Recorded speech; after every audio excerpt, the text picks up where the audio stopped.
Hello friends, स्वागत आहे तुमचं कामिनीज फूड किचन चॅनलमध्ये। आज आपण एकदम साधी, पौष्टिक आणि पोटाला आराम देणारी गरमागरम डाळ खिचडी बघणार आहोत। चला तर मग आता सुरुवात करूया।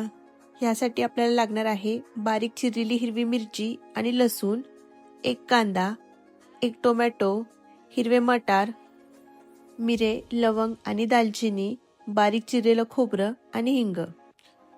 वाटीप्रमाणे आपण डाळ आणि तांदूळ घेणार आहोत। अर्धी वाटी मसूर आणि तुरीची डाळ, अर्धी वाटी सालीची मुगाची डाळ आणि एक वाटी तांदूळ। फोडणीसाठी जिरे, मोहरी, लाल तिखट, धना पावडर आणि हळद। सगळ्यात आधी डाळ आणि तांदूळ आपण स्वच्छ पाण्याने धुवून घेऊया। तांदूळ आणि डाळ मिळून आपलं 2 वाटीचं प्रमाण तयार झालेलं आहे इथे।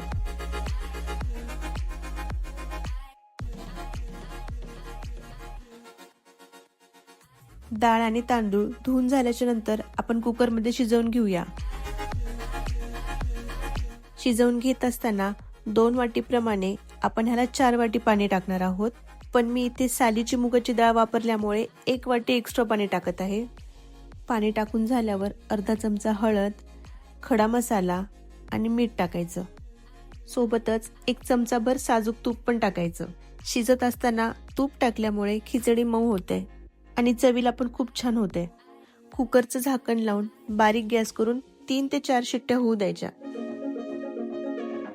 खिचडी शिजेपर्यंत आपण तडक्याची तयारी करून घेऊया। कढईमध्ये 3 ते 4 चमचे तेल टाकून घ्यायचं। तेल गरम झालं की जिरे आणि मोहरीचा तडका टाकायचा।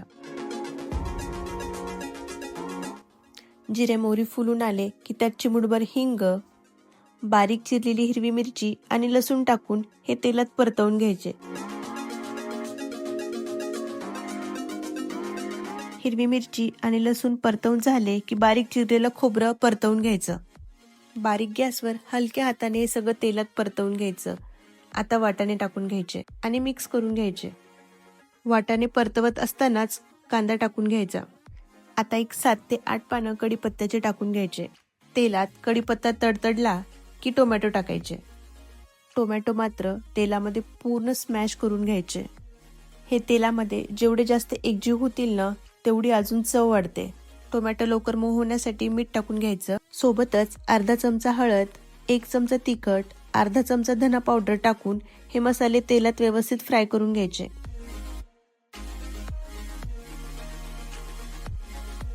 थोडं थोडं पाणी टाकून टोमॅटो आणि मसाला एकजीव करून घ्यायचा। झाकण उघडून खिचडी शिजली आहे का बघूया आपण। मस्त वाफाळली आहे बघा खिचडी। तुम्ही खिचडी शिजवत असताना तुमच्या आवडीप्रमाणे पण डाळी ऍड करू शकता ह्यात। शिजलेली खिचडी आपण तडक्यामध्ये टाकून घेऊया आणि आता हे सगळं एकजीव करून घेऊया। जर तुम्हाला अशी घट्ट खायला आवडत असेल तरी चालेल, पण मी ह्यात थोडं गरम पाणी टाकून घेणार आहे, कारण डाळ खिचडी थोडीशी पातळ खायला छान लागते। आता ह्यात चवीप्रमाणे मीठ टाकून ह्याला जिऱ्याचा तडका करून घेऊया आपण।